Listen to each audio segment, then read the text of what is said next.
नमस्कार. माननीय मुख्यमंत्री देवेंद्र फडणवीसजींनी अर्थमंत्री म्हणून महाराष्ट्राचा अर्थसंकल्प आज सादर केला. माननीय उपमुख्यमंत्री एकनाथ शिंदेजी, सुनेत्राताई पवार आणि मंत्रिमंडळातल्या आमच्या सर्व सहकाऱ्यांनी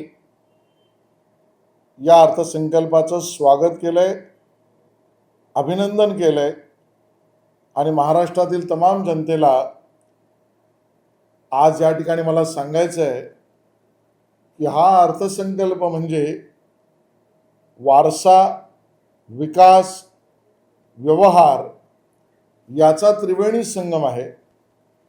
महाराष्ट्र धर्माला कटिबद्ध अशा पद्धतीचा अर्थसंकल्प आपल्या बळीराजाला, शेतकऱ्याला समर्पित आहे.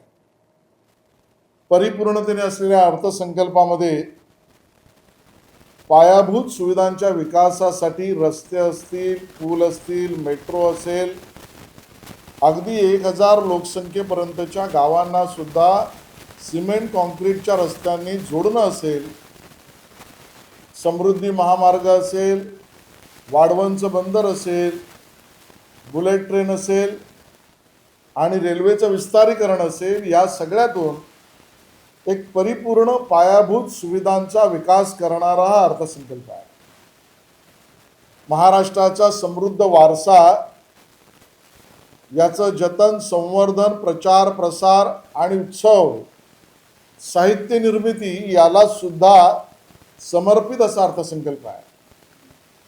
आपल्या छत्रपती शिवाजी महाराजांचे 12 गडकिल्ले असतील, सातारामधला किल्ला असेल, सिंधुदुर्गमधला किल्ला असेल, 12 ज्योतिर्लिंग असतील, या सगळ्याच्या विकासाला, सुशोभीकरणाला प्राथमिकता दिलेली आहे.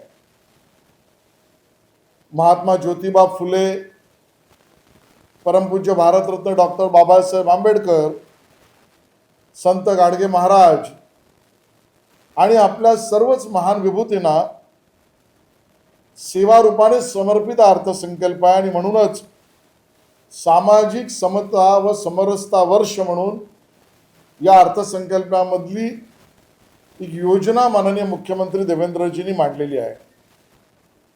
मला मुद्दामून उल्लेख करायचा आहे की आपल्या पीक कर्जाला 2 लाखापर्यंत पूर्ण माफ करण्याची भूमिका बळीराजाला सेवक म्हणून महायुतीच्या या सरकारने बळीराजाला समर्पित केली आहे. जो परतफेड करणारा प्रामाणिक शेतकरी असेल त्याला प्रोत्साहन सुद्धा आहे. शेती उत्पन्नावर 25% खर्च कमी व्हावा यासाठी तंत्रज्ञानाचा वापर करण्याची सुविधा आणि योजना या अर्थसंकल्पामध्ये आहे. रोजगार निर्मितीला महत्त्व दिलंय.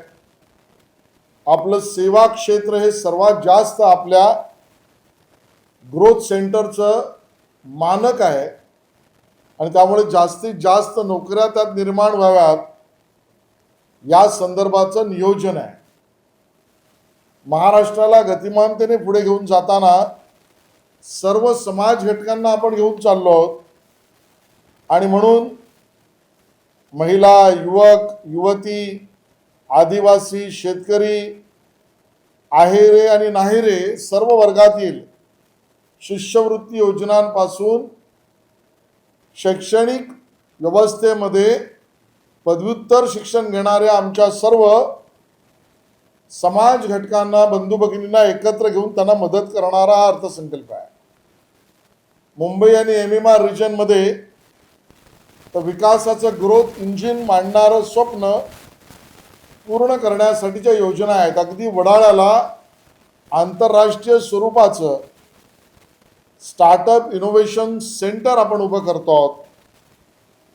मला या ठिकाणी उल्लेख करायचा, नागरिकांच्या सेवांना महत्त्व दिलंय आणि म्हणून आपले सरकार 2.0 पासून सर्व योजना समोर मांडलेल्या आहेत. आपलं मराठी साहित्याची निर्मिती ऑन डिजिटल आणि अन्य भाषांपर्यंत पोहोचवणं याचं केंद्र स्थापन करणारा अर्थसंकल्पातल्या सुविधा केलेल्या आहेत. आणि म्हणून एका अर्थाने परिपूर्ण असा वारसा, विकास आणि व्यवहार या तिन्हीचा संगम करून महाराष्ट्र धर्माशी कटिबद्ध असलेला बळीराजाला समर्पित अर्थसंकल्प आहे. माननीय मुख्यमंत्री देवेंद्रजी, उपमुख्यमंत्री एकनाथ शिंदेजी, सुनेत्राताई पवार आणि सर्वच मंत्रिमंडळाचं मी अभिनंदन करतो. महाराष्ट्रातल्या नागरिकांना विनंती आहे की सेवक म्हणून यातल्या अर्थसंकल्पीय सर्व योजनांना आम्ही तुमच्यापर्यंत पोहोचवू. त्यात सहभागी होऊन आपला महाराष्ट्र अजून पुढे नेऊया, एवढंच निवेदन या ठिकाणी करतो. जय हिंद, जय महाराष्ट्र.